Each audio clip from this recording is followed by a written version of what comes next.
Good morning, superstars. How are we everybody? today? Welcome to RickyVillaTV in association with Shelfside Spurs and Spurs Asian TV. Please like, subscribe, and hit the bell thingy for all of the channels. It's always a pleasure to broadcast for you. So, good morning, Rez. Good morning, John. Good morning, Kev. How are we feeling today? Confident? Morning, Kim, as well. Sorry. You see at the bottom there, it says Avec Kim. You see? Mulch 2, Rodders. Mulch 2. That's right. We're sophisticated, is it? So, John, Kev, how are you? I'm all right. Yeah. Considering Mrs. woke me up about 5 to 11. Nice. Get on the stream. Get out from under my feet. She set up the computer for me, got all my stuff out, got me a pot of water, and said, "You better get on that thing. It's show starting in a minute." You make a compelling argument for getting married, Kev. I know. I'm over there on barges this morning. She's a Stepford wife now, fully and officially in the Stepford wife category. Yeah. Fantastic. Good work. Good work. So, Rodney, big up to all. Come on, you Spurs. Enoch out. Nice to see you, mate. How are you? And then myself, come on, you Spurs. Enoch out. Donna Cullen. Wagwan, Mr. Ricky. Wagwan, Mr. John. Wagwan, Mr. Resonator. Wagwan, Mr. Kev. You missed. I think Kev's wife kicked him out after those comments, eh? Right, I'm in control of this. You're out, son. Yeah. What happened? So, have we finally figured out that Donna Cullen is actually Kev? Oh. Is it? I don't know what happened there. Mr. John, you're looking everly gorgeous as always. Well, you know, he I'm never not fails. interested in you anymore, Donna Cullen. You're not involved in my club, so you can fuck off. It's over. Yeah, it's over. Oh, John never fails to impress. Right, guys, so I'm going to go on to... I was going to wait for... Imagine Kev walking around the streets of his Irish village going, Wagwan. Streets of Philadelphia. What is it that Kevin bloke said to us there? I don't know. I honestly don't Irish know. accent, the Jamaican accent. Yeah, that's right. Yeah, I don't know if you guys saw. There's an Irish politician, I think his name's Terry Gould or something like that, and he's got a very unique Irish accent, right? That sounds, when you listen to it, it sounds sort of Jamaican, and he's getting a load of sort of like viral sort of love from the Caribbean, right? Because he's got this sort of really strange accent. YouTube it afterwards; it's really funny. Yeah. Right, so we'll start off on this day in history, the 15th of March. It's good that Kev's back. What happened there, Kev? I think there was a flutter on the electric. I'm not sure. Oh, okay. It shouldn't have affected it because it's plugged in and... Did you think that? Yeah. We were just saying, Kev, that since you disappeared and then Donna Cullen came in, we finally figured out that it's actually you. All right. Yeah. I was caught wearing a dress once. Whoa! Nice. Forget this history. We want that history. Wearing a dress, Kevin. It was 25 years ago, so, and it involved my wife and somebody else. And you've not looked back since. Can we just stay on this thing? That Kev just added some extra brilliance to that story there. Can you just repeat what you said there, Kevin? No, I'm not going to repeat it. But I'll tell you, it was drafty. You were in Scotland then. Yeah. Yeah, I'm not sure a kilt counts. Yeah. So on this day in Spurs history, 1980, Terry Nutter Naylor, his 100th appearance against Palace. Meat hook. Kev, talk to me about this guy. I've heard a lot about him. I don't remember having seen an awful lot of him. What was he like? Is he good? He was a slugger. He really was a slugger. Yeah. And his nickname was Meat Hook. Because he worked in the butchers down at Smithfield before he became, yeah. It was in the old days, you know. He wasn't the greatest, but he gave his 100% every game, no matter what. Yeah. One of the Funny how a lot would do that now. Yeah. One of the saddest games was we played Chelsea at Stamford Bridge, as always, in a 72 League Cup final, and he gave away a penalty near the end, and that was sort of like killed the tie, and we drew at home. We lost 3. We were winning 2-1 down there. We ended up losing 3-2, I think, and then we drew at home, something like that. Yeah. And they got a late goal at White Lane, and we went out. It would have been we were the holders of the League Cup then, and we came back anyway. They played Stoke in the final and lost, which I was glad to hear. Yeah. Okay. He ended up being a postman after he left Spurs. Oh, really? Yeah. Yeah. He was working with a mate of mine. He's an Arsenal supporter. I still speak to him now. Okay. He done at Mount Pleasant Sorting Office in London. Yeah. Yeah. Yeah, but he's one of the game's hard men, without being too dirty. Yeah. I can tell by his broken nose there. He looked like he's had a few headbutts or elbows, hasn't he? Yeah, you're not wrong. My favourite story of his. My favourite story of his. I don't know if it's true, but they said, "So, Terry, what was the best North London derby that you ever played in?" And he said, "Oh, it was. I remember running out on the pitch, and I turned to my left or my right." And I saw that we'd taken the North Bank again. And I was so chuffed. He's a proper lad. Yeah, he still hangs around Spurs now in a lot of the do's they have after games, those sort of meet and greets. He does a lot of them. Yeah. Is he a London boy? Or? Yeah, he's London. Yeah, he's North London boy. But okay. Angel round about that way. I think he's somewhere around that way. Islington, yes, I've just looked it up. And he made 243 appearances for us and then 73 for Charlton. Charlton, he went, that's right. Yeah. Yeah, he's well loved by the fans. He's one of them fans' favourites. Yeah. Yeah. So another is another so-called hard man, Neil Razor Ruddock, made his debut against Wimbledon in 1987. Ironic. Yeah. And I have actually... My overriding memory of him is that he scored the equaliser against Port. No, he scored the consolation goal against Port Vale when they beat us 2-1 in the FA Cup. Which I think I was there that day. It was 87 as well. Yeah, I was there that day. Yeah. Yeah. One of the looked a bit like a rice paddy that football pitch. Yeah. It was a horrible day that. Yeah.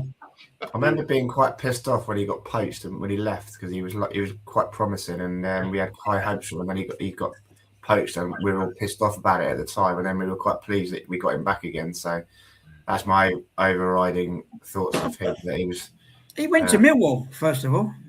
Yeah. Did he start at Millwall or no? He started with us. Sorry, what I'm talking about. He went to Millwall. I don't know what he was, but I remember being at a match. It was a Boxing Day match, 89 maybe. And we stuffed him about 3 or 4-0 at White Hart Lane, and he was playing for them. Because he actually started at Millwall, but he didn't appear, and then we bought him. Then he went back to Millwall, then Southampton, then back to us, and then he went to Liverpool. Yeah. I saw him playing for Millwall against us on New Year's Day. It was Boxing Day, round about 89, I'd say. Okay. Yeah, and we stuffed him about 3-0. Did he come back a third time, does it sound there, or was it just twice? No, it was just twice because he was Liverpool. Then he went on loan to QPR, West Ham, Palace, Swindon Town, and then probably the biggest team of his career, Wellingborough Whitworth. Yeah. Nice. Yeah. And he did actually get one England cap in 84. I didn't know that. Nice. 1984, 94. What was that, sorry? When was his cap? That was in 1994. Right. So he would have been playing for the Scousers at that point. Yeah. We just left this. But and then the man, the legend, who I still think is part human, part cyborg, or part robot, Sandro Ranieri, was born on this day in 1989. Do you know what? He doesn't look anything like his dad, Claudio. No. the thinker man. The tinker man. Yeah. That is very, very true. And then a picture of the Rocket Ronnie was Tottenham versus Leeds in 1997. I believe we won that one 1-0. And then there was an interview with Andy Sinton, so I bet everyone was on the edge of their seats for that one. Yeah. So during the 2 weeks he was with us. He was another one who I thought he was brilliant at QPR, wasn't he? And when he came in, Really. Well, a few of them duds, He yeah. was an emergency loan, wasn't he, Andy Sinton? Was he? I don't know. I can't Or am remember. I getting him mixed up with someone else? Let's have a look. Did we sign him permanently? Yes, we did. Yeah. By midget wingers, didn't it? We I had think like you're Will talking. Fox. Sorry, I think you're thinking about Andy Booth. Oh, He was an emergency loan, but yeah. no, we As signed him. was Alan Pardew, would you believe? Yes, Yeah. yeah, for the Intertoto Cup. Yeah, Yeah. Was that our worst ever beating, wasn't it? I was reading the other day. 9-0, something like that. Yeah. Yeah. Sorry, John, you were saying something. Very apt because that could be the score today. Yeah. As low as that? Oh, Yeah, that was when we went through that phase of buying midget wingers, wasn't it? We had Rule Fox, Minguez. just like Dominguez, yeah. get the little lads on the wing. Pocket rockets. Yeah. They're more like SpaceX rockets. Pocket rockets. Who would you take if you had to have one of them out of those three? Who would you take? Sinton, Fox, or Dominguez? Fox, yeah, I agree. Yeah. Fox. Yeah, old Foxy. I think he never really lived up. He was brilliant at Norwich, but he never really lived up to his billing. But he did still. I think he had something. Yeah. He could cause problems. He could still cause problems. Dominguez was ineffective, and obviously Sinton wasn't there particularly long either. So yeah. He scored 13 goals for us, Rolf Fox. Sorry. Sounds like the culture is a problem. He goes on these podcasts now saying about all the drinking and all the shenanigans they used to get up to. He was one of the main men on the old booze. I think, was it Gaza days? He would have been around just towards the tail end of Gaza. 95, he was there till 2000. So is that Fox you're talking about, yeah? Yeah, Rule Fox, yeah. It would have been different. I mean, the thing, the sort of inflection point, I think, in that timeline when it comes to football is Wenger's time at Arsenal. He's the one that actually professionalized the game in England, really, because he did what he did at Arsenal, and then everyone said, hold on a minute, this is really effective, we need to do the same. Yeah. And that sort of drinking culture and that sort of, football being able to do whatever they wanted outside of training and games died, and they exerted more control over what they do, so that's when it died. Yeah, one of his stories was they put up a porno during the team talk. They went and changed the tapes before the George Graham did a team talk, and they put a porno in there, and he put it up in front of all the players. That's one of his stories. Excellent. So, Reg, you've only got 5 minutes left. Yeah. Talk to us about the match today. What do you think? What are you? We're gonna get hurt really badly today, right? And I think that was always on the cards anyway. But I'd say that the club have been completely negligent in not getting rid of Igor Tudor earlier. Not because of this match, although I reckon if we had got someone that can do what we need them to do in beforehand, it might not have been as painful as it's likely to be today. But it is absolute negligence, because rather than give someone a decent run of nearly 2 weeks to prepare for what really is one of our cup finals this season, which is the game against Forest, right? Yeah. Rather than give them that amount of time to prepare the team for that game, they have persisted with this. I will go on record and say I have never called for a Spurs manager to be sacked. I've always backed them, no matter who they've been, right up until the moment they leave the club. This guy is different, mainly because, and not because of his decision to pick Kinski or his decision to sub Kinski, but because of the way that he treated Kinski after subbing him off, right? Yeah. Just on a basic human level, you at least acknowledge the guy. At least acknowledge the guy. He has had a fucking nightmare, not just for his sake, but look at the other players as well. The other players will look at that and say, if I fuck up, I'm by myself. I am alone. Yeah. Right? How is that going to foster team cohesion? And all of the stories that are coming out about him is this fact that he's this disciplinarian. He doesn't actually want to work on the man management side of things. and all he's doing is not necessarily critical, but it's all about the quote that I read from him is, yeah, I advise them on how to be better players. Yeah, that's what they need right now, advice. What they need is to feel like footballers, right? You're not making them feel like footballers. If you say, this is my advice for you to be a better player, what you're not saying, but what is implicit in that is that they're not good players right now. Yeah? You can't keep telling them they need to improve. That's not going to help them. You've got to tell them that they're already good enough so that they can believe that. For that reason, this guy has got to get gone now, right? If he isn't sacked after today's match, I think my head will explode. I think the result will expedite that, Rez, to be honest. I mean, It better. Yeah. It better. I'm sure, unless he can engineer a win. If he engineers a win, then I'll give him a bit more time, right? But if we don't get anything other than 3 points today, he has got to go. Yeah. What do you think, Kim? Well, we've got that game coming up on Wednesday in the Champs League. But That's we need a manager.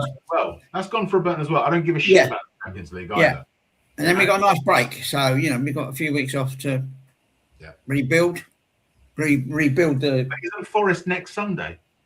Oh, is it next Sunday? I think it's in a week's I time. might be wrong. Yeah. Sorry. Yeah. I'm thinking of the international break. Yeah. It's after Forest, I think. That After the Forest game. So, it's a good time to take charge of someone and have a nice break to work on it on the training ground, which seems to be impossible. Not if we drop points against Forest. If we drop points against Forest, we're relegated. It's over. Yeah. It's over. Yeah. But as you say, West Ham now caught on points with us. Forest are only 2 points behind. If they win that, we drop to 17th, equal on points with West Ham, who just, even with that horrendous run-in they've got, they drew against Man City yesterday. I mean, come on. Yeah. Because they're trying. Yeah, and because they've got Nuno. Yeah. Yeah. Yeah. And Bowen, even without Somerville. But, Yeah. Anyway, I've got to rush, guys. We've got to go. We're driving to Hartford and Broxbourne today. It's a pleasure seeing you guys and everyone in the chat. Great to see you guys. See you again soon. Good luck tonight. Yeah. Take care, guys. And Kim, all the best. Bye-bye. Bye-bye. Bye. Yeah, so I think that's pretty succinct, isn't it? It's I don't really know what he does. I don't understand a lot of his press conferences. To be honest, I don't listen to a lot of them. So maybe the only information that I get is off Twitter and what's written by other journalists. But he doesn't seem. He's apparently this guy who can motivate teams and get them out of trouble. 4 losses on the trot. What the hell is going on? 14 goals or something? I don't know. Yeah. And who's going to play today? It'll be Danso and Dragoshin, won't it, at the centre backs. And he'll probably play Porro there as well. Because he'll stick with his 3. He's you can tell he's hard headed. They're going to get ripped a new one today. Yeah. Liverpool aren't in great form, but Dr. Tottenham, I'm sure, will play them back into some. Yeah. When was the last time we beat him? That was when Modric was about, wasn't it? We beat him 2-0 up there, I seem to remember. We've been up there with some great teams, haven't we? We've had some great teams, been playing much better than them. We still end up getting shafted or heavily beaten, don't we? So the more worrying thing today is all the players with character are out, aren't they? Like Romero, Van der Ven and Pauline, of people that actually do get stuck in and fight. We haven't got any of them. So if they get an early goal, the players there are a bit weak, aren't they? They're just going to give up. Yeah. I'm going to pull you up on that, though, John. You think Van der Ven actually, has he actually shown that over the last few months, I'd say? Not this season, not since this season. I think he's got the hump. Like, we said last week that Romero alluded to the fact that they were promised such strength in this, they'd be strengthening the squad when they sign their new deals. So him and Romero have just got the dead hump. Like Kev keeps saying, he's got the 1,000-yard stare and he's fucking pissed off. He wants to go now because he's been let down. But is that you could argue that's a kind of selfish mentality, but it's like in indicative of the feeling in the squad, isn't it? They're all pissed off that they think they've been let down by above, so they're not trying properly, are they? So you could argue that's not good leadership, but there are periods in the games when he really bursts into energy and tries to do things and tries to make things happen, you know. And when he's going forward, he drives forward and come on, let's do something. But all around him seems to fall apart. Problem is when he drives forward, Kev, you always think, oh God, if he loses it here, we're screwed back there. You know? Yeah. Stay there. Stay there. Get a bit of right on the back of him. Time to like go. Last week, Christ, trying to catch that guy is like, like a 1960s and they're relishing alongside him. And you see Jed Spence came and nearly got the guy, didn't he? And Porro was like going backwards when he wasn't getting anywhere nearer to him. It really is Keystone Cop stuff, and it's like bloody hell.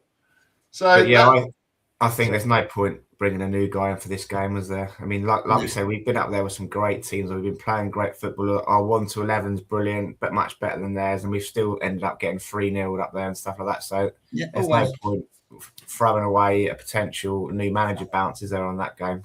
Yeah. No, that's... He's probably already been told he's going after the Liverpool game. The Atletico game being at home, I think, will expedite his sacking, because then we could try and get the crowd on side a little bit for that game, and then there is a crowd. Build for the Notts Forest game. Well, that's the other thing, Kev. If they sack him, they might get a crowd for the. Depends who they bring in as well, don't they? If they bring in Redknapp, they'd get a crowd for that Atletico game, wouldn't you? If his first game back. Yeah. You never know. Redknapp might have said to him, "I ain't coming before Cheltenham." They might be quite happy with that, thinking, "Oh, it's Liverpool anyway. Fuck it, we'll get him off to Cheltenham." I saw an interview with him, and the interviewer asked him at Cheltenham, "So you're bringing Cranchard back?" He said, "Yeah, Defoe and Crouchy as well, and I'll have the Zimmer frames ready on the halfway line."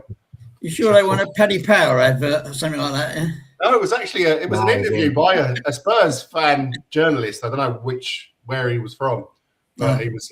They were having a good laugh, and Harry was saying that he'd love to come back, and he's available if they want him. It's just 10 years out of the game. He did say he'd had a phone call from Daniel Levy, though, didn't he? Which might work against him, saying that Daniel rang me the other day to tell me what had actually gone on, and he obviously wouldn't say anything, but he knew, kind of thing. But that will work against him, won't it?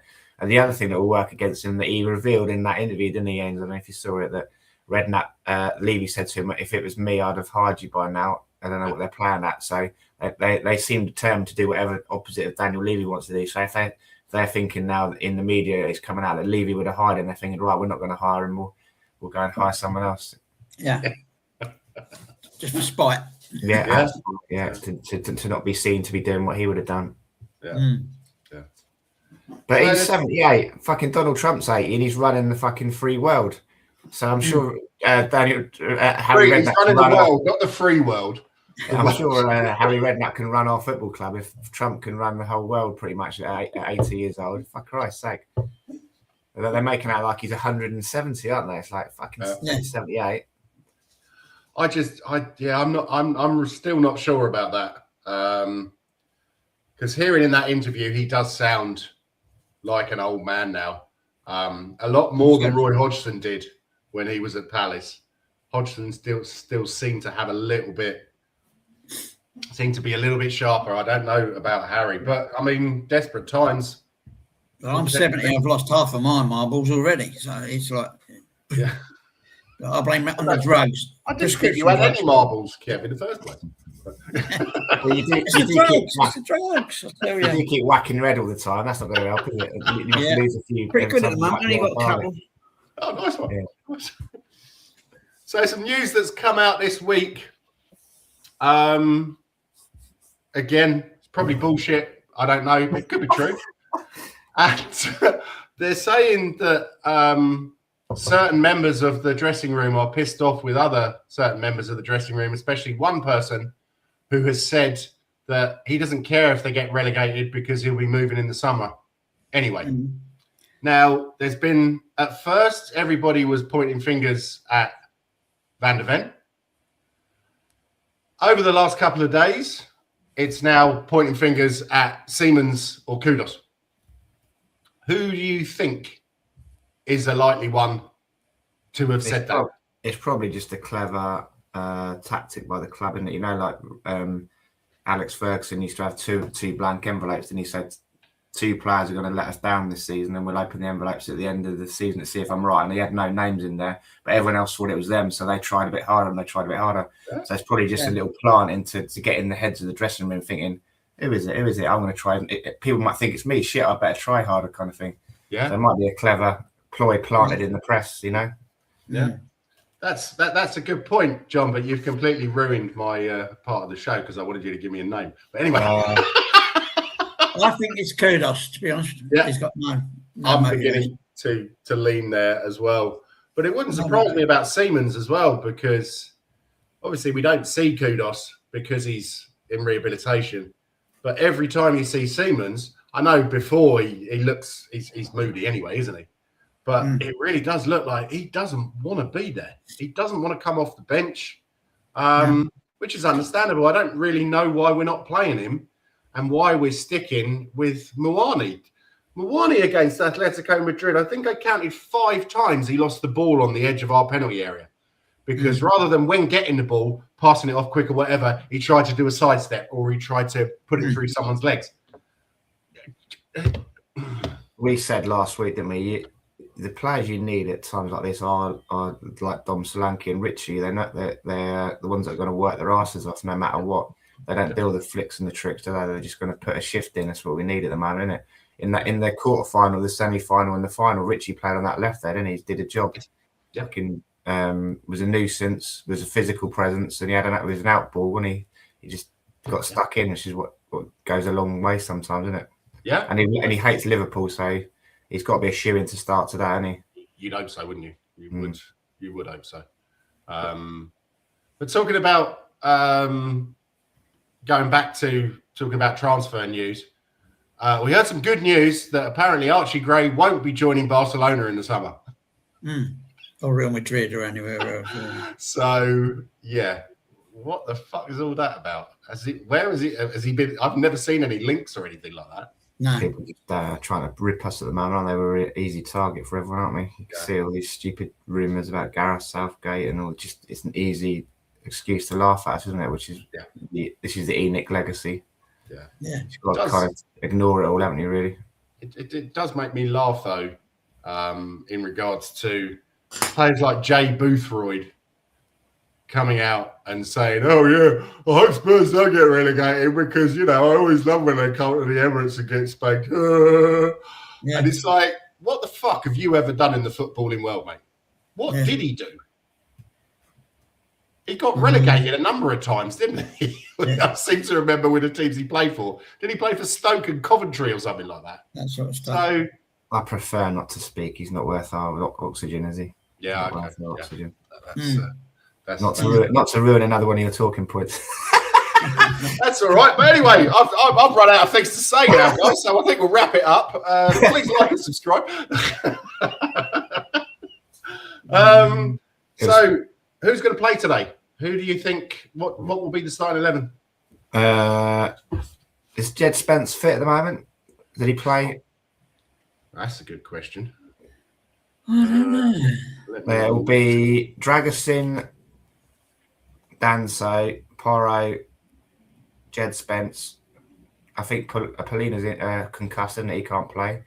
So it'll be Papsar, Conor Gallagher, and Archie Gray in the middle there.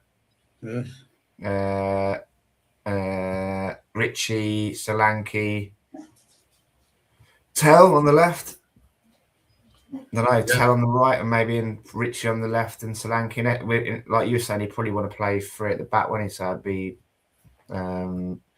Richie and Solanke up top.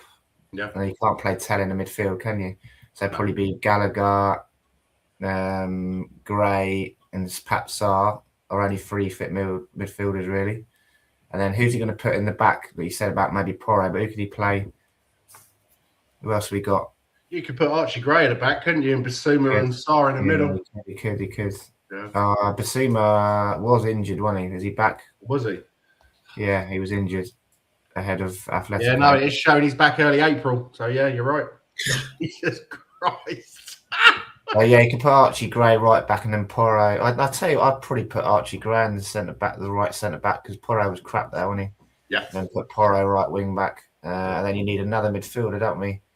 You could put Tell as a number 10 behind Solanke and Richie, couldn't you? But he'll probably want to get Colin Mawali in there, won't he, as well? But he can't play midfield. Neither can Solanke or Richie.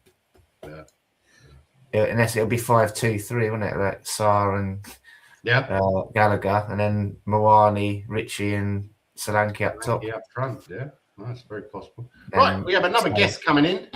Oh, so let's just do this.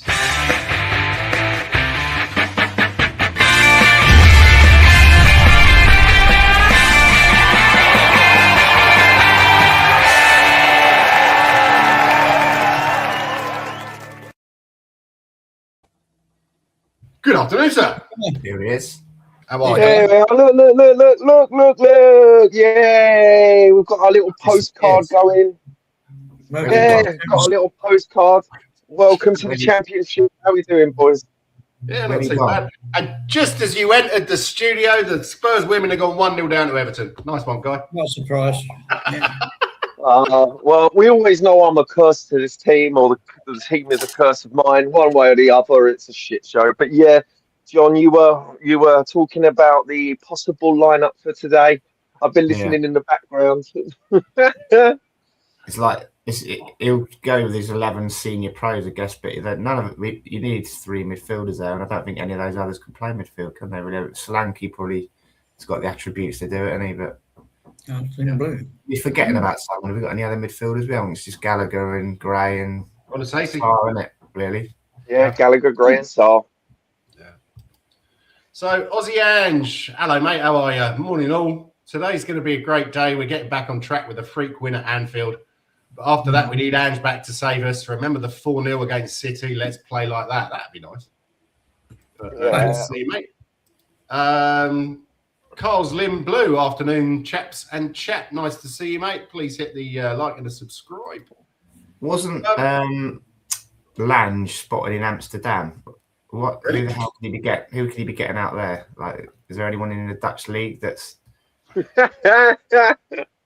Troy Parrott. No, I mean manager-wise. Oh right, sorry. Is there anyone, any big name managers out there that Spurs links or anything? Well, knowing that lot, they'll go for Robin van Persie, wouldn't they? Yeah, it wouldn't surprise me. Not at all. Oh, God. With John Jensen as his number 2. Oh, God. Shoot! Oh, he still gave me one of my finest moments of following Denmark. Sorry to denigrate him like that. No, that's all right.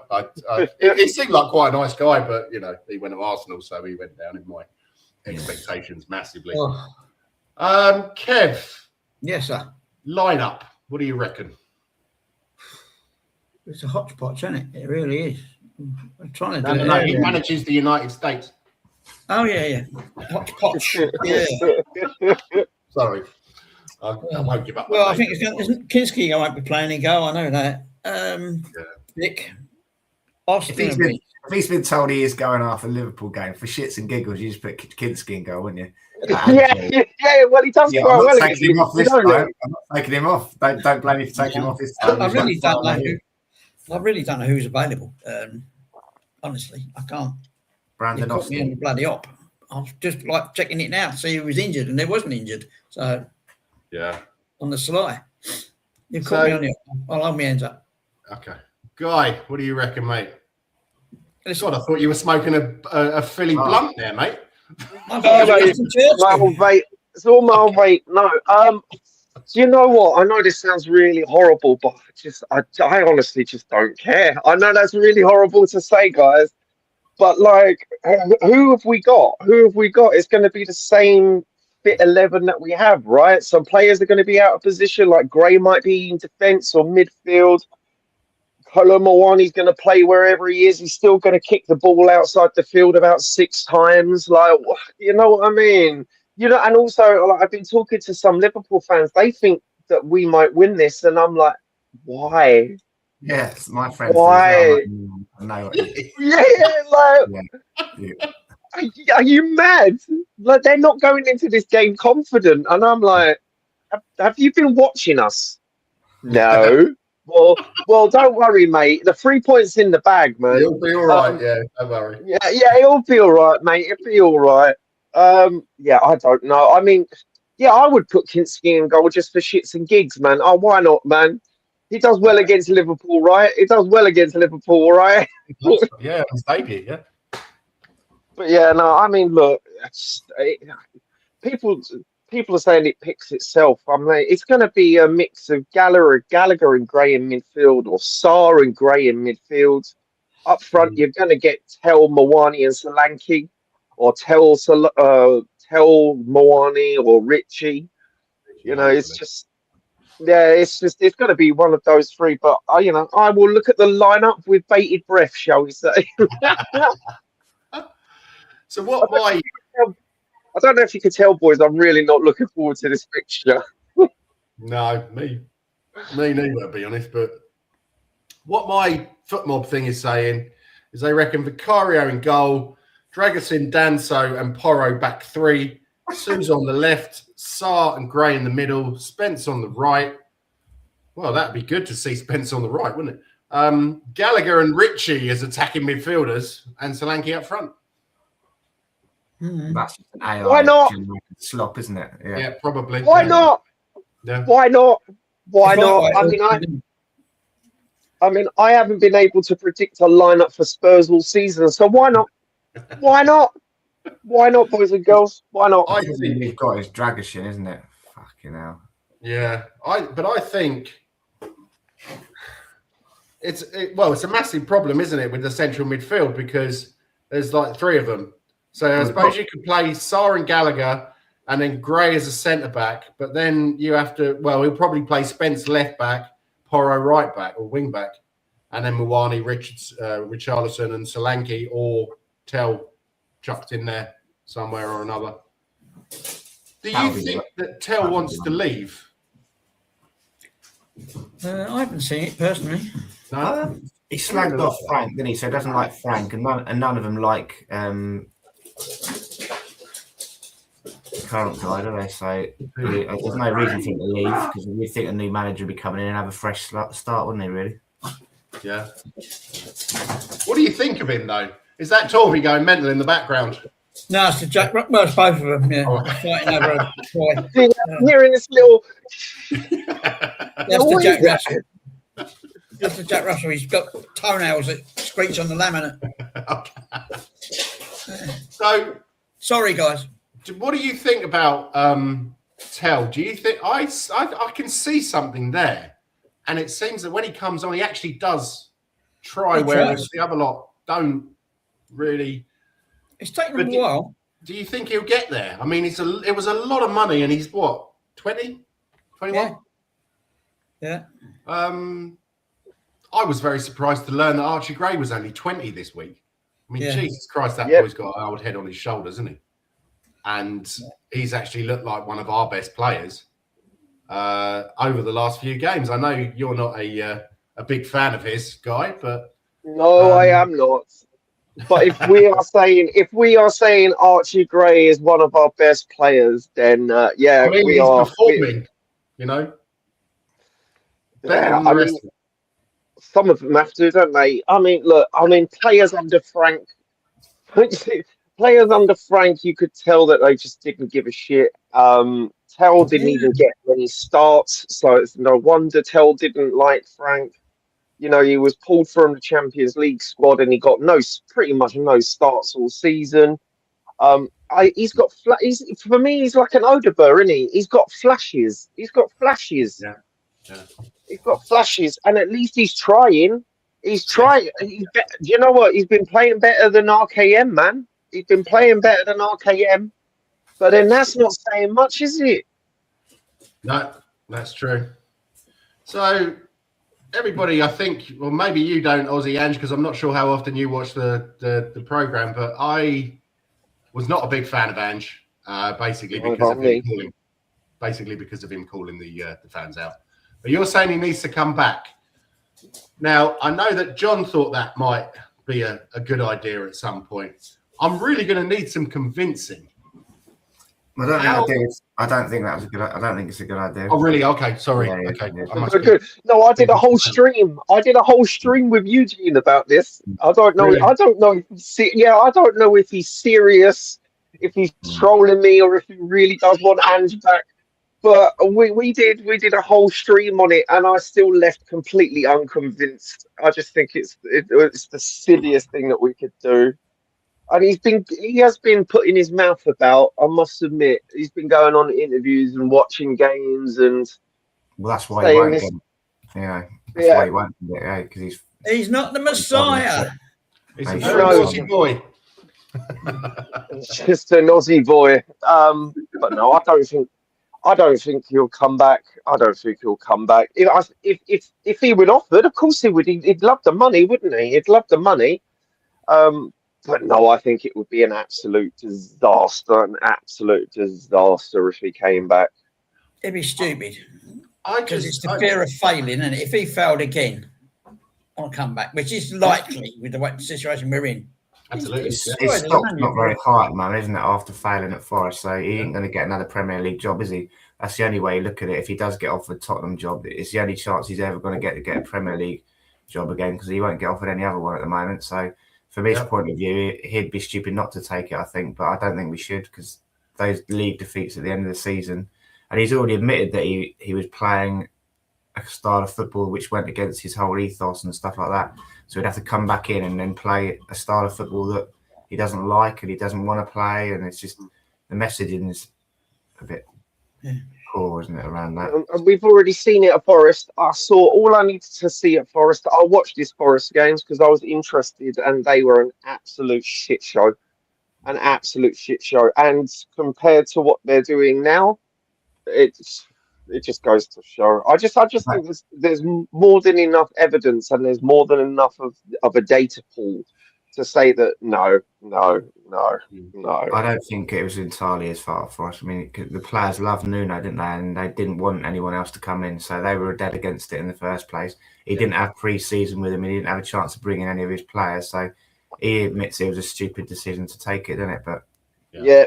I'm sure he got a bit of wedge out of it, a nice payoff, but it's ruined his reputation a bit, isn't it? Yeah, absolutely. Yeah. But he's saying Ange is in our top 5 managers of all time. And he is. I mean, I think Ange is as good a cup manager as you could probably find. And I'd love to have it if we were just playing in cups. It's just one-off games. But in the league, after the first 10 games in the first season, we kind of got found out, and Romero and Van der Ven got injured or sent off or whatever. They can't play. You have to have seriously fit players to play his type of football, and unfortunately, we didn't have that. We didn't give him those players. That's the way. No, that's true. But you've got to realise that being at Tottenham, you're not going to get what you want. But they get made all these promises, don't they, when they take the job? Like, this is what I need. Like, it's a high intensity, high pressure football. I need 2 players for every position. We'll do that for you. This is a news board. Yeah, we'll give you that. And then they'd let him down the first window, they let him down the second window, and then all the pressure's on him. He's got the hump. The players are all fucking dead on their feet. You can't play that kind of football anymore. Yeah. So it's all on the board. It's the history of the Tottenham. Yeah. It's the history of the Tottenham, and I totally agree. I mean, look, you've just got to look at our disastrous, and it is a disastrous transfer window. That was an absolute disaster, a complete disaster. Definitely. And it is all completely on the board. I mean, this all we needed was the players, a couple of players that we needed, that even as fans, it's weird, isn't it, that every fan knew what kind of player we needed, but the board for some reason didn't. I mean, and the way it was framed, that Semenyo was the only player in world football that could have improved our squad, our wonderful squad. Oh my God! Hearing that in the Levy years when we didn't sign anyone for a couple of seasons for 2 old transfer windows, wasn't it? Yeah. So Coles Lynn Blue is saying Vicario, Gray, Radu, Dan, so Porro, Spence, Sar, Gallagher, Xavi, Richie, and Solanke. Yeah, I forgot. Isn't it telling that none of us picked Xavi in our team when we were doing our team a minute ago? Oh yeah, I forgot about Xavi, the wonder kid. It's not really someone that you remember at the moment, is it? Because he really hasn't done anything. Aussie Ange says, I had the best argument for Ange to come back. Ange didn't fail. He got us 2 seasons of European football. That's fair enough, yeah. Beat Liverpool 1-0 in the first leg of the Carabao Cup. Yeah, then we got spanked, what was it, 4-5-0 in the next one? Yeah, I was just about to say, you're using results-based analysis to kind of prop your narrative there on one leg. I mean, cool. Guess who were champions last year? Liverpool. Yeah, fair enough. Ange needs 2 seasons with us with solid backing, and he can get us challenging at the top table. That is, I reckon that wouldn't be a surprise if he got solid backing. That's any manager, though. That's any manager. This is Tottenham. I'm sorry. Yeah, we had 2 of the world's biggest profile managers in Mourinho and Conte, and neither of them got what they wanted. So why would you change that for a guy who doesn't have such a big profile? Yeah, he's got a big profile in Australia. He's got a big profile in Scotland. Yeah. Not down here, unfortunately. So it's I definitely saw it was exciting at first.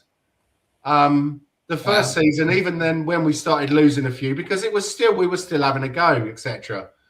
But just his whole attitude towards the fans, his lack of movement on the touchline wound me up as well. Now, I don't expect him to be like Antonio Conte shouting and screaming, but actually look like you're showing some interest instead of just like this, you know. Alex Ferguson had a book called The Manager, and one of the points he made in there is it goes against a bit what he was like. That if you look over and the manager's jumping up and down and going crazy, it looks like things aren't going to plan. And he said it's preferable that they look over and they see the manager's quite calm and and everything's going as I planned it, kind of thing. But if they're jumping up and down and throwing cups around, it creates chaos, which then goes onto the pitch, and then the players start going, oh shit, what's going on, kind of thing. So there is an argument for him not jumping up and down and creating histrionics on the sidelines. Yeah. For me, he was the reason I gave up my season ticket. So no, fuck him, I don't care. Oh, really? At the end of the day, I was there for most of those 22 losses, and it got to a point where I was sick of him. I was just sick of him. Same with Frank. I was sick of the interviews. I was sick of the pressers. I was sick of the instillment of it's okay to lose mentality. I was just done with it. I know this is horrible to say, boys and girls, but I just don't like it when Spurs lose. That's very fucking true, isn't it? It's a repeating pattern, isn't it? The managers come in full of hope and they made all these promises, and then by the end they're just broken and they haven't been backed, and then the managers think, oh, what's the point? And they're just going through the motions, waiting to leave, aren't they? Because they think, I can't do anything here because they won't fucking help me. Yeah, it's like a Groundhog Day, isn't it? Constant Groundhog Day. Do you think that Pochettino got lucky in regards to the players that we had coming through, the signings that we made? None of them were particularly expensive, were they? Toby wasn't expensive. Alderweireld wasn't expensive. Obviously, Danny Rose was there or thereabouts. We signed him for, what was it, 600,000, I believe, from Leeds. Yeah, pittance. We got him for pittance. And Walker, we signed Walker and what was the other guy? Kyle Norton. And Norton was the one who we really wanted. And they were kind of like, yeah, well, you could take Walker as well. And then it was the same with Routledge and Lennon, wasn't it? You know, we signed Routledge for the first team. He got injured. Lennon never looked back. I wouldn't say it was lucky. Did Trippier come in and Poch, or was he pre-Poch? Yeah, he was Poch. He was bought because he had a punt with Walker, didn't he? So he was trying to get rid of Walker. Yeah. Who are the ones who's the ones that got away? We were after a few that they were refused to pay the wages, weren't they? I think at the time. Cahill. Who? Cahill. Yeah. And Redknapp. That was Redknapp. I think it was it De Jong? Was it one of the Dutch guys from Ajax? It might have been Van Dijk. Was it Van Dijk? No. Yeah, I think Van Dijk. Yeah, I think we. What's his name? Salah. Salah. Yes. I don't think he wanted to come and play for us, wasn't he? No, wasn't he in the Netherlands? Because he left Chelsea. Germany, was he? It was the little dude at Liverpool that married the 14-year-old. What was his name? Sane. The striker from. Sorry. No, later than that. It was Suarez. There's three of them, weren't there, up front? Not Solanke. Firmino? No, the other one, the third one. Bill Wyman, he married a 14-year-old, but I don't think he played football. Not Sars. He went to Germany, went to Bayern. I can't remember. It was Salah, Firmino, and Mane. Mane, that's that what, oh no, I said Sane, didn't I? Sorry. No, Mane. Yeah, he was the one. He was the one I was thinking of. Yeah. We wouldn't pay his wages. Liverpool stumped us on that one. Yeah. It's the same old story of us, isn't it? We used to just get the checkbook out years ago. Yeah. There you go. Sure, Aussie Ange is saying Ange has a massive profile. He needs respect on his name. He's a European champion. Yeah, I agree with that. But when you look at the profile of Conte and Mourinho, they are a lot bigger. Now, I will say, I don't agree with that, actually. Sorry. He does have a big profile. I wouldn't say he has a massive profile. Celtic and Tottenham are, and Forest as well, because obviously they're in the Premiership, and used to be a big club back in the 80s. Bloody hell. Brian Clough time. You know, they were massive. But we smacked them in 91, mate. Just. Yeah, it took some dark art. I'm not going to lie, it took some dark art, but we mentioned that last week, Guy, about having players with character, because to say the adversity of Gascoigne getting stretchered off at the beginning of the game, and then the players didn't wilt. They rolled their sleeves up and said, "Right, we're going to win that for Gazza because he got us to this cup final." You know, having players with character in the team, we Linekers and Mabbott. Well, yeah, we don't. And players like that. Paul Stewart. I was on a stream. I was on a stream with a guy called Anthony who's just started, and we went into this discussion of the players, and it's a simple question, right? And I'll pose it to everyone here. What player would you get on the back of a Spurs shirt right now? I can't think of anyone who want to come, to be honest with you. I really can't. I've got a Madison one for my nephew. That was probably last year. Kulusevski, but who knows if he'll ever play again. I thought you meant a newcomer. No, I mean current squad. Would you get anyone on the back of a shirt? I'll put my own name on there. Yeah. Sorry, you're talking about putting a name on the back of a shirt? Yeah. Which team member, current squad, right, would you have on the back of a shirt right now? Kinski. If you're on a Guy, I'd get Gray, my guy, on the back there. But no, we don't have any character. I mean, we were talking about the mentality, right? We were talking about this is with someone else that you might know. They were talking about, the PGMOL and how it's against us and VAR this. And I was like, well, we don't need to complain about VAR next season, do we? But I was saying that one card, doesn't matter what it is, one ref decision can throw the whole game. So in response, I was like, so you're telling me the player mentality is so in the mud that one on-field decision completely destroys their confidence? Is that what our team mentality is? Oh no, I'm not saying that. Well, you are saying that because it's true. It's one decision and the whole team goes to shit. That's one problem. Team, though. That's all team. But you make a compelling argument there, Guy, for going down to the Championship. That's one of the reasons I gave up my season ticket, because I hated VAR. And you can't celebrate a goal anymore, and it's a waste of fucking time. Like that instant moment, that release where you can celebrate a goal, it's gone. So that's what it's all about. I hate it that much. The fact that Levy didn't back Kane, that was the other reason that I gave up my season ticket. But main one was VAR. So if we go down to the Championship, fucking hallelujah, no VAR. I'll see you at the Valley, mate. I'll see you at the Valley for away days, bro. Turnstiles, mate. Can we get relegated? There's no VAR. That's awesome. Oh, we're getting relegated anyway, mate.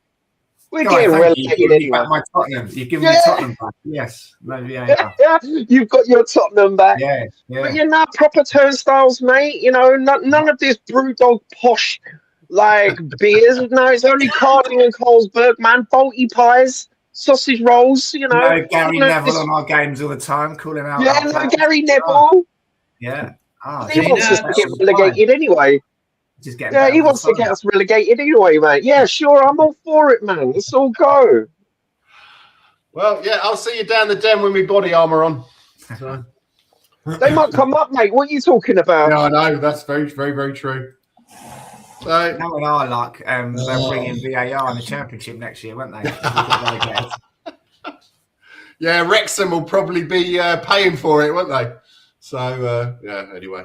Aussie Ange, you're preaching to the converted here. I was a big Ange fan, but I just don't think it's the right fit for him to come back now. I've give him respect and props, and he wasn't back properly, and who knows what might have happened. He told the board when he went to Europe, he needed 2 players for every position. They didn't give him anything he needed. They let him down. They fucking sold him down the river like they do to every manager. It wasn't his fault. He's a good manager. I liked him. He preached to the converted. He don't need to justify to us. I just don't think he's the right fit to come back now because the guys that fired him are still in charge, aren't they? So, yeah. And he's burnt his bridges a bit, really, as well, hasn't he? And he has burnt his bridges in all those interviews he's doing, slagging them off. So there's no chance they'll hire him back. So I just don't think it'll happen. Yeah. Could say, yeah. But it carries on here. If Ange was manager in the UCL final, we'd have won that. So I just agree with you there, Aussie Ange, and I disagree with you on that front. There's a saying in cup finals: you play your best team, regardless of form and coming into the game. You've got to play your best players in a cup final. Big moments need big players. Harry Kane was our main man, wasn't he? We had to play him in that final.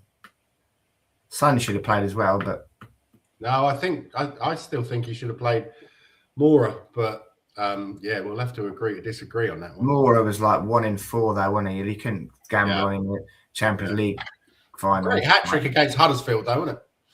Yeah, I was there. So when he put his little baby out, baby out of the crowd. Yeah. But his little baby to kick the ball, and there was a big cheer when his little son scored.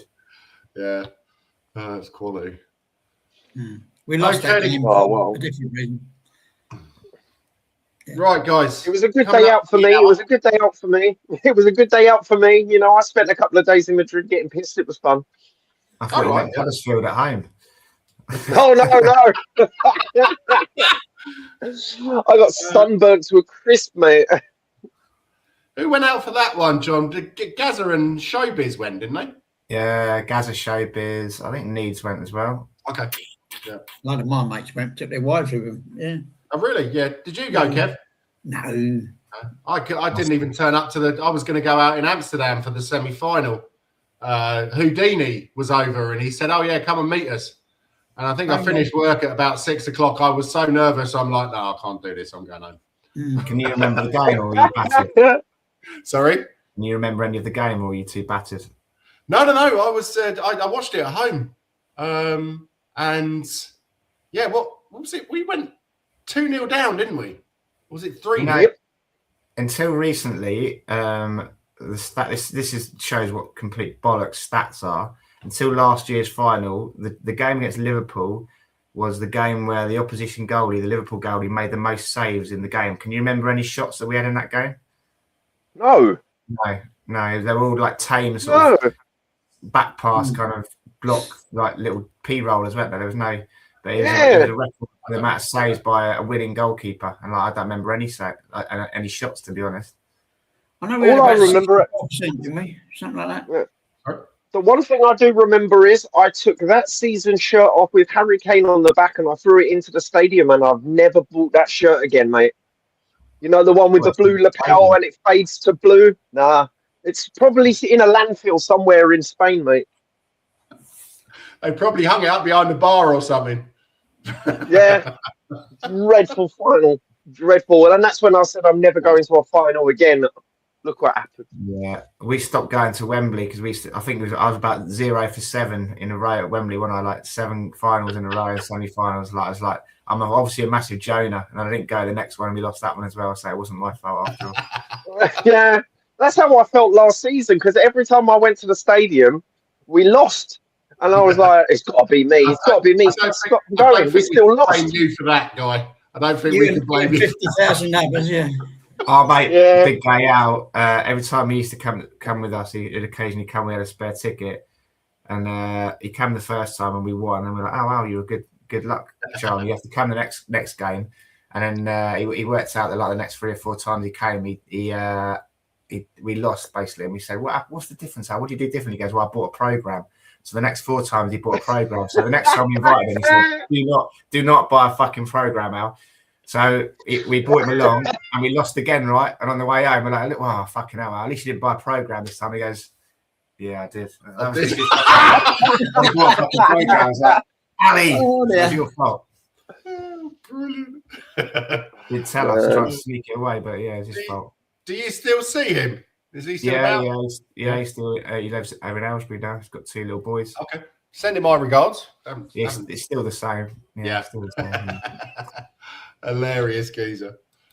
Carlsland Blue, 6 teams in the playoff next season, 3rd to 8th. So we probably finish 9th or lose in the final. It's going to be tough. They don't take any prisoners in the championship, do they? No. I watch it. I go to the games because you know what my local team is. I actually watch. People ask me. It's like, oh, you know, they talk about the championship as if they go, and I'm like, no, I watch these games, mate. I do watch the games. I go to the games down the valley, bro. Like I'm an honorary addict. You know what I mean? And I'm like, we will. Addict, not addict. Yeah. But yeah, no, they hate Spurs because we have a bad history with them as well. But everyone hates us. But I'm like, in London. Yeah, and I'm like, bro, we won't beat Charlton. But Charlton play better football than us. They do. It's a completely different style of football, but it's better than ours. I can tell you that. Yeah. Jens, were you there when Ali got interviewed by South Korean TV? I don't think it was. It's when we're at Wembley. You know, under the arches, he had the 2 little bits that go up, and when the son had first joined, I think it was his 2nd season, and there was a South Korean TV station, and they had all the big, massive cameras and stuff. And they asked Ali, and they got him all ready and stuff like that. And they're like, so do you think Sonny should be playing in the team? It was when he was like, you know, coming in and out and not getting. He goes, wow, he's been doing really well recently. He's knocking on the door, and you can see this Korean like looking at him like, what does knocking on the door mean? And he walks off and he goes, well, I think that went really well. I'm like, I have no idea what you're on about, mate. How do Koreans know what knocking on the door means? And like they were looking at him each other like, knocking on the door. Knocking on the door. Oh, I went really well. I was like, no, it didn't, Ali. They had no idea what you were on about knocking on the door. Oh, God. So I found out the other day that my new regional manager is a Pompey fan. And is it that guy, Mr. Pompey, with the bell? Yeah, no, he actually on the new presentation, because we subcontract to a company, and they decided to change vendors. So I moved vendors as well, because you legally have to be moved over. And so they did an introduction, and there was a picture of him there with that Mr. Pompey. Weirdo bell ringing dreadlock wearing whatever. And I really wanted to send him a message and say, oh yeah, the only real experience I have with Pompey fans is when one of them threw a hot dog at me at Wembley when you beat us in the semi-final. But I thought it was probably not such a good idea to say that, because I walked out of the station singing, Harry's got your money, Harry's got your money. I didn't like it much. Oh dear. Yeah. That was one of the 0-7 games I went to, Jens. You just reminded me. Like that was bad, wasn't it? Yeah, poor old Dawson slipped, didn't he? And and they scored. He slipped and he slipped. Yeah. But we were massive favourites for that game. Yeah. And we had enough chances, but we just didn't really turn up, did we? It was extra time as well. And, yeah. So, surprise, surprise, we're going back to Ange with Aussie Ange. Okay. Look at what he did in Scotland. 4-1 leagues and cups. No Spurs fan would swap that night in Bilbao. Ange brought the trophy drought in 17 years. He's a winner. I agree that he is a winner. Results-based analysis, my friends. In that competition and in the cups, I thought well, as I said before, but that league form the end of last season was absolutely shocking. That's the worry. That's probably the reason he won't get the job in that league form in case we get that again. Yeah, if we I've got the 81 cup final, and I'm not swapping it for Bilbao. That's for sure. Yeah. What was that? 91. The 81. All right, yeah. I wouldn't swap 91 either, to be honest. It was good. Let me get it right. You know, it was a good night. Sitting at home watching it and great. But 81, I was there, and it was something special. Yeah, it's always something special when you. I don't think the only cup finals that I've been to live, we've lost. So really? Yeah. Considering how long we've been without one, I think it was only. I'm pretty sure it was only one that I went to, and that was against Chelsea League Cup final when Eriksen hit the bar. Oh God! Yeah. We should have had that one, but I was right. I was literally sat in the last chair at the back. Yeah. And trying to figure out where the ball was and who was on the ball at the time. Oh, if it's any consolation, that Portsmouth game, me and Gaz were in row 1 at Wembley, and we couldn't see fuck all. Like the balls were up here. We're like, we couldn't see anything. Like row 1, we worked out that you need to be at least row 8 or 9 or 10 to actually see anything. It's ridiculous. Yeah, you'd have been all right, Jens. You'd have been fucking towering above the fucking thing up here. Yeah. No, I think I sat in row 7 or 8 for the playoff final, Watford versus Crystal Palace back in the day, because Steve had a spare ticket, so I went along for that. And that was actually a really good view. And we were literally only, I think, 30 meters away from when Kevin Phillips got one over on his own team and put Watford out. And it's a good day out. That was though. My season. Amazing how many people from my school and from the surrounding area are actually Watford supporters, and they were all in the same pub. I was like, fucking hell, I ain't seen you since I was 12. Well, that's going to be our next London derby, mate. That's going to be our next North London derby. Yeah. But yeah, no, I go Wembley. I go Wembley for all the World Cup qualifiers. I tend to sit kind of like, you wouldn't see ants, but I like to see the whole game. So I tend not to sit near the stands because it's no fun. It's no fun shouting at the England players because they don't give a fuck. You know, it's not like Spurs where you can give them some jip and like they'll turn around or the manager will go off at you. Yeah, well, the managers tend to. I remember we went to the only England game I went to, I think it was back in 1993, and John Barnes scored. It was like Colombia, and I hated John Barnes. And like we were shit, and we were losing 1-0 to Colombia for ages. And then John Barnes scored a free kick, and everyone, all the Liverpool fans were, yeah, John Barnes. And I was like, I fucking hate John Barnes. I didn't even get any like enjoyment out of that game at all. Oh, it's most Arsenal. It's like most Arsenal fans when it comes to England. Most Arsenal fans just refuse to like Harry Kane. They're like, "Oh, we fucking scored again." It's like, well, yeah, French. Tap in merchant, penalty merchant, merchants, fuck off. Yeah. So Ange's first season was overall good. He got 5th without Prime Kane. He wasn't given what he wanted. Ange will go on and manage elsewhere, like in Spain or Italy, and win again. When do you think that's going to happen? Where do you think he's going to go? I think he wanted to go back to Greece, didn't he, to end his career? Where he's like really? 63, 64 now, isn't he? So maybe he said he would, in honor of his dad, he wanted to go back and manage in Greece before he retired. So hopefully, well, maybe he's waiting for an opportunity out there. Because who was his dad's team? Was it AK Athens? Well, he's not going to go Olympiakos, is he? Why is that? Because Big Mac, innit? Big Mac. No, you lost me there. Oh, so he's Athens.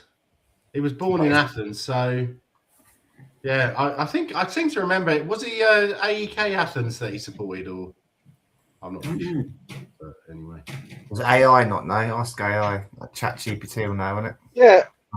Make some Olympiacos is owned by yeah, no, it was Marinakis. AEK Athens. It says he grew up supporting Liverpool and AEK Athens. I fucking hate that bloke now. Oh, he'd love it then to rub it in old Marinakis' face, wouldn't he? If they're Yeah. rivals. Yeah, that'd be quite a nice challenge for him. But apparently today we're getting a fluke win at Anfield. So Aussie Ange, quick question for you: Who did have you always supported Tottenham, or did you just start following us because of Ange? I'm not being nasty here, but I know that in countries that don't have such, massive history of football, because rugby and Aussie rules, etc., is bigger. Often they will support the player or the manager who's doing well and goes to Europe and etc. Bizarrely, Jens, a couple of guys that used to come over and play cricket for Amersham Hill, they all the Aussies supported Tottenham. I don't know what it is, what the connection is, but like 3 of them in a row, they all supported Tottenham. Okay. So for some reason, there is an Aussie. Must be all the heat getting to their head. Fucking send them crazy. Oh dear. Because I work with a lot of Australians in hotels in London, and if they like football, it was always a really big difference, because most of them were expats. Their fathers or their mothers had moved to Australia from England. So one of them was a Wolves fan because his old man was from the Black Country. And the other one was a Chelsea fan because his old man was from London but didn't really support anything, and Chelsea were winning everything at the time. So it's an interesting. Have we ever had any Aussie players? Just off the top of my head, I can't think. I'm going to Google it. Stacey Divleski. Is that it? Who? I believe so. He was signed by Frank Arneson at the same time as. Hang on a minute, Divleski. Yeah, here we go. Australian former footballer.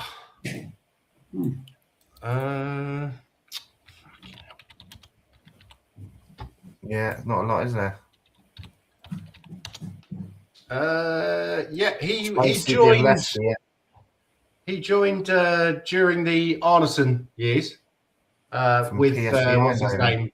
What was Limbarski and Ziegler and all of these sort of off the cuff players. Yeah. But he was he played at PSV, so I think that's where Arneson knew him from. Right.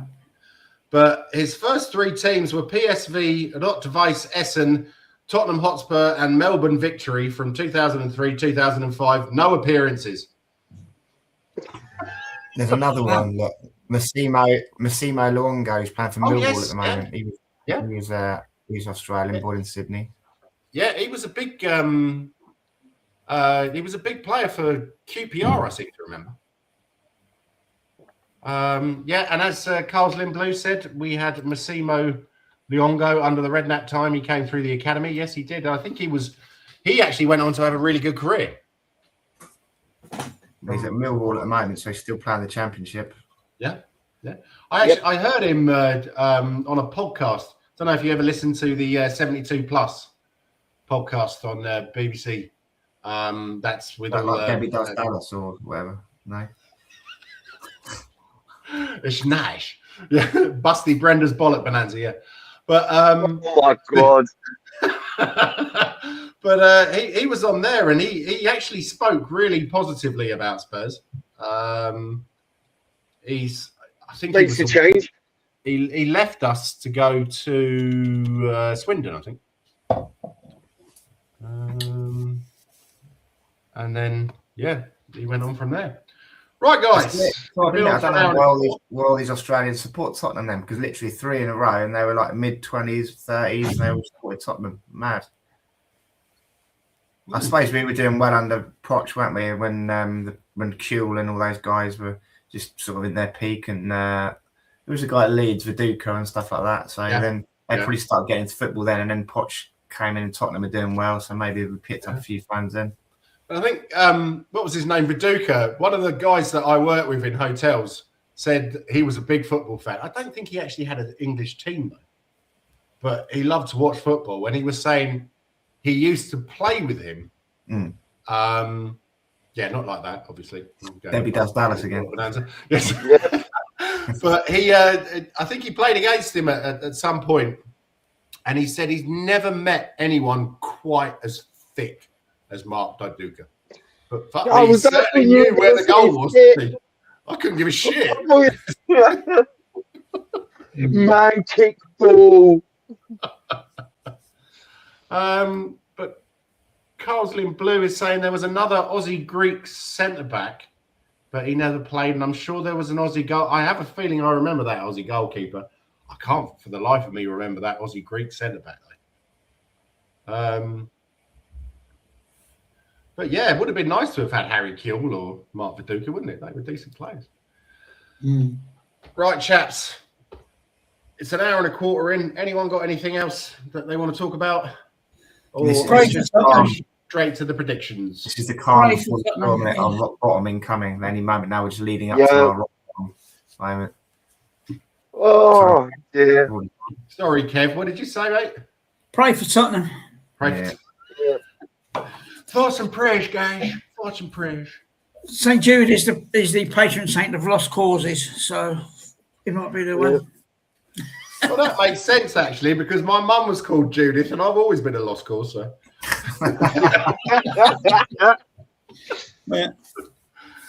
And Liverpool sang "Hey Jude" as a sign. We're going to beat Liverpool today.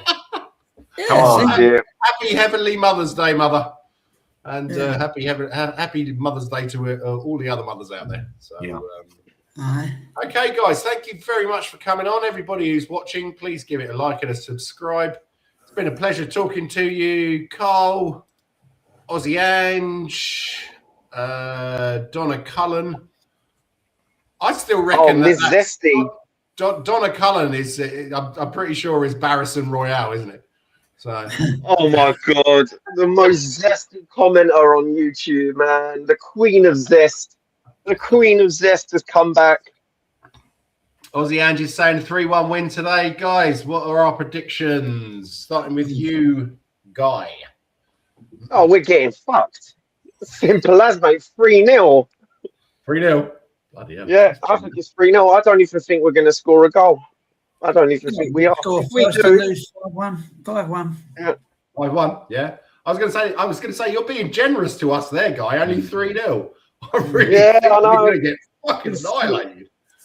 Yeah.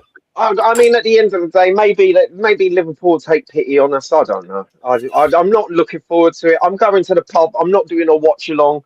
I'm going to the pub with mates. I'm not doing a watch along. I can't sit here and go through that. So misery loves company, mate. Misery loves company. I'll be watching. I can't help it. Yeah, I should be watching as well, but it'll be on in the background. It'll be on in the background. Don't blame me. Yeah, it'll be on in the background. Every 5 minutes, I'll be like, oh, another round. Yeah. Can I have a whiskey chaser with mine, please? Yeah. John. I know exactly what egotistical twats our players are. They don't like the new manager. They hate the fucking board. They are going to roll over and get their bellies absolutely tickled today just to get rid of this guy and send a message to the board. You fucking don't know what you're doing. Why have you got this fucking idiot in? We are going to get pumped. 7, 8, it could be 9. Shades of 1978. Fucking Dragoshin is fucking horrific. We're going to get absolutely pumped. We are absolutely pumped. We got beat 7-0 in 1978 when Ardiles and Villa played Liverpool for the first time. Yeah, 7-0. Bloody hell. 7. We'll go 7-0. We'll be generous, but I think it could be more. I wasn't there. Yeah. I think you'll see these players completely. It will be our rock bottom moment today. Even joking aside, I think that will be our rock bottom moment today. We'll get our. We'll capitulate. I'm expecting it, so I won't be disappointed. Yeah. They'll roll over and let their bellies get tickled because they hate this guy. They hate the board. Fucking, they think the fans hate them. They're just gonna completely roll out the red carpet for Liverpool and get humiliated to get this guy out and gone, basically. Yeah, it's Fucking going to be a heartbreaking, fucking isn't shit show, man. it? It's a shit show. It's a complete shit show. Well, the Spurs have been in a death spiral mentality-wise for a long time. I mean, people are saying to me like, "Oh, you've been playing quite bad lately." Lately, the only reason like we haven't been on the back pages is because of the Chelsea game. If it wasn't for the Chelsea game, we'd be all over the back pages. Yeah. These players love an excuse, don't they? They've got the injury crisis, the Liverpool away record, the new manager they don't like. They love an excuse. They'll just literally roll over and let their bellies get tickled. Oh, I did hear some positive news though. Apparently, Udogie's back next week just to get injured again after 45 minutes and be out until the end of the season. Yay!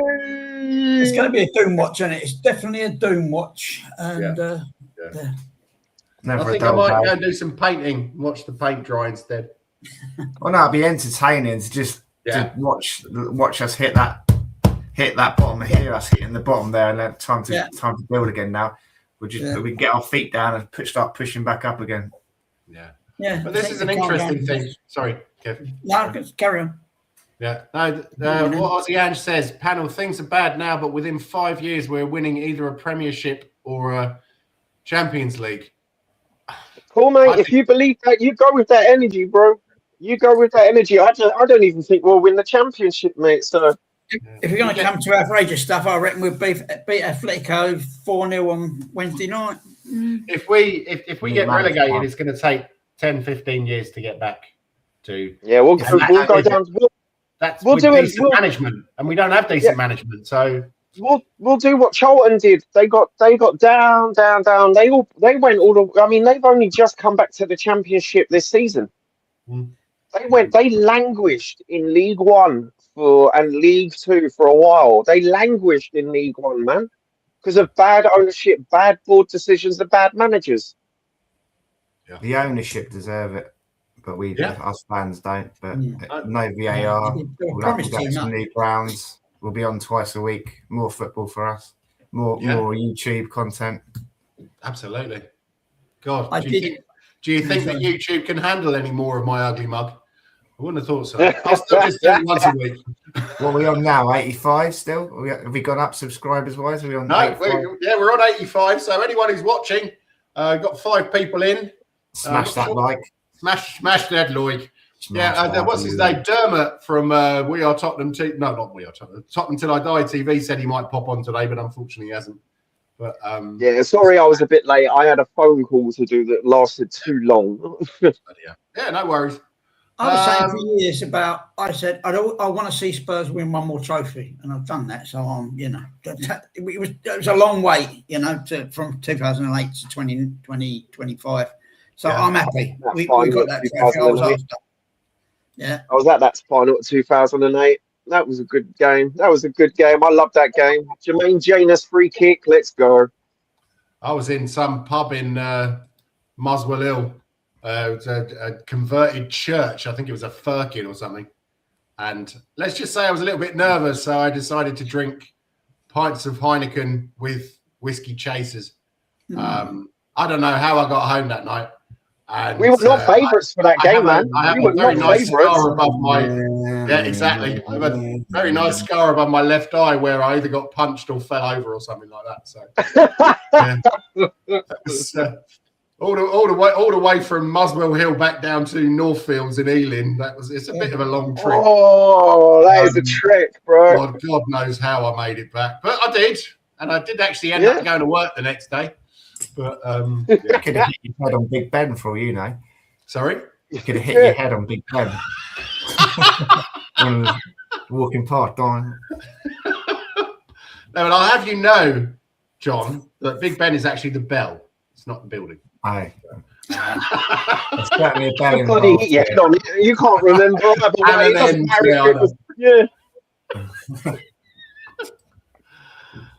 So, Aussie Edge, final comment before we go. We won't be able to hold as many NFL concerts due to the championships having... Wait till the board find out that. Are you like, right, fucking Pep Guardiola in, come on. We'll probably play some of our games at the training ground. Just Yeah, to move them over. Yeah, imagine they would do that, wouldn't they? Like, well, yeah, we've got Beyonce tonight. What, when the women play? They'll put them in the women's stadium, won't they? Yeah, Barnet. Yeah. Orient's a good sub, yeah. Move over to Orient. Yeah. Some of the games. Yeah. Okay, then, guys. Thank you very much for coming on. Everybody who watched, please like and subscribe. RickyVillaTV. The beginning of the end. Spurswation TV. Smash that, Loic, as John said. And finally, Levy is out. Yeah, I was about to say. Need to be out. Yeah. Get these fuckers out, man. Lange out. That's the last one. Yeah, I'm going to the protest. Planning on going to the protest for the first game. Yeah. Langer out. Good night, guys.